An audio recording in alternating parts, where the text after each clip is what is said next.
Alright, welcome back to another packet tracer activity. This is 613, and we are looking at applying variable length subnet mask addressing. So we've got our network over here. It doesn't have any addresses assigned on any of the interfaces, and we have this chart. This is what we have to configure to get it going. So we're going to figure out how many subnets we need, how many hosts for each subnet, design the scheme, then we'll assign them. We have the R1 router. It has a LAN. It has two LANs. They both need 50 addresses up here. R2 has two LANs that each need 20 addresses. And R3 has two LANs, each need 12. And then of course we'll need a network between these two routers, between these two routers, and between these two routers. So how many subnets are needed? We'll need 1, 2, 3, 4, 5, 6, 7, 8, 9. We'll end up needing 9. What's the maximum number of IP addresses that are needed for a single subnet? These LANs up here needed 50. So that's the most that we need. So R1 LANs, we need 50 each for those, 20 each for those, 12 for those. IP addresses for the WAN links, really we only need 2 usable addresses between those. So the total number of IP addresses needed, 50 and 50 is 100, plus 20 and 20 is 40, plus 12 is 24, so we're at 164. 1, 2, 3, 4, 5, 6, so about 170 usable addresses.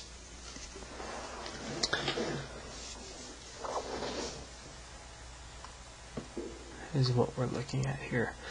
Of course that's usable ones. So if we have subnets, all the different subnets, you'll end up with the network and the broadcast addresses that you won't be able to use. You also have to think about, you can't do just 50 for like the R1 LANs.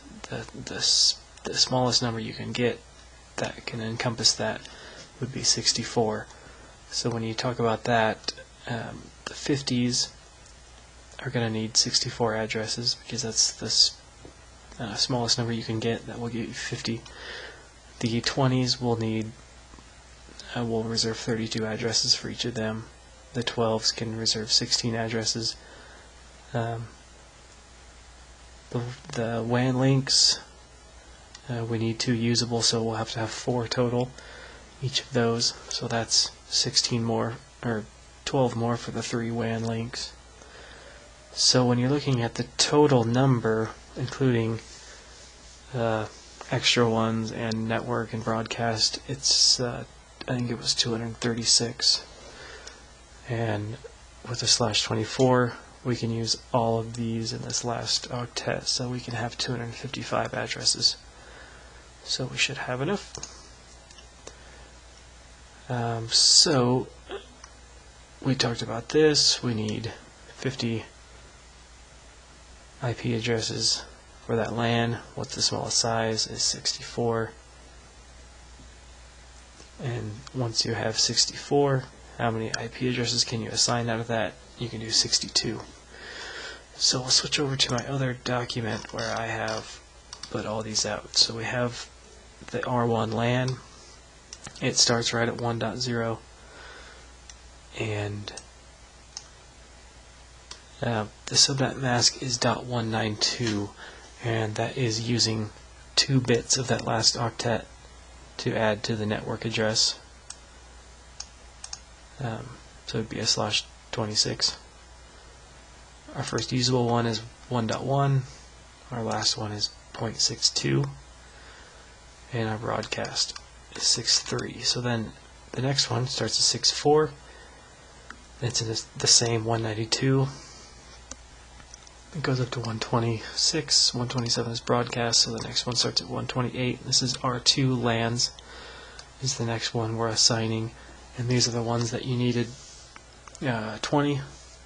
So we've set aside 3 bits, which makes the subnet mask 0.224, so it's a /27, which means there's 32 addresses in each subnet.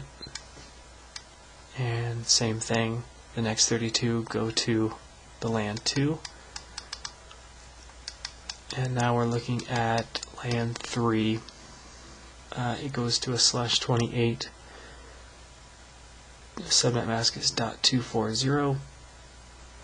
So 16, it starts right at the next spot for the network address. And it's got 16 addresses for that subnet. And then the same thing for the next one, another 16 addresses. And then we go for the routers. How many IP addresses were needed? So we just need 2. The smallest size subnet is 4. And the maximum number you can assign is 4. I mean 2. So that will be perfect. So we started the next one. 224 is the network, and we only have 2 bits left for the host. 6 bits are for the network. So you've got a subnet mask of .252. It's a /30, and it only has 2 usable addresses, 225 and 226.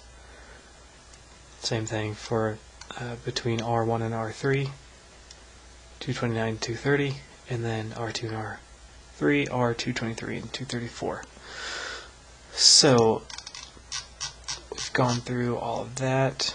Go to the next page, and we're assigning. And this, you gotta really pay attention to what you're doing here. But we're assigning all of these. So the first valid host in R1 LAN 1 subnet to FA00. So I just looked at FA00, went down here and looked for the first available, and it's 1.1, and put it in here. So that's what I did. I just went through all of these. Some of them say first valid, some of them say last valid. But once you've got that all filled out, you can go through and pick those out. And then once I did that, I transferred them to Notepad. So I've got the R1 FA0001 serial 0000001. And I've got IP address with the IP and the subnet mask and no shut. So we can open up all the ports. And that's pretty much what I did. Just took this page right here and wrote it out so we can just plug it in. So on the R1,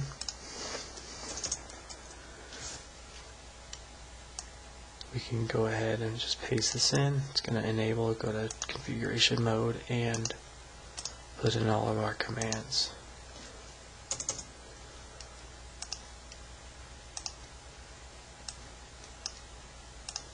And here's R2.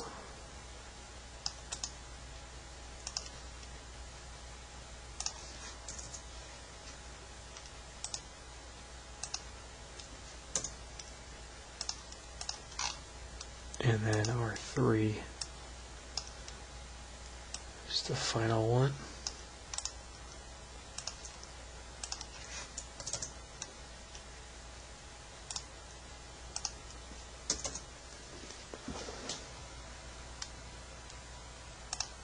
Alright, so it looks like everything is connected. If we check our results here, we can see we've got everything. All the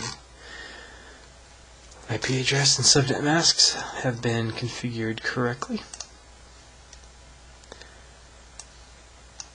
So there you go. That is a little bit on variable link subnet masks, and made us able to split up our 255 single block of addresses into I think it was 9 different subnets. 1, 2, 3, 4, 5, 6, 7. 6. Yep. So you take that one big chunk, we can break it into 9 subnets, and that will just about do it for this one. Thank you very much for watching.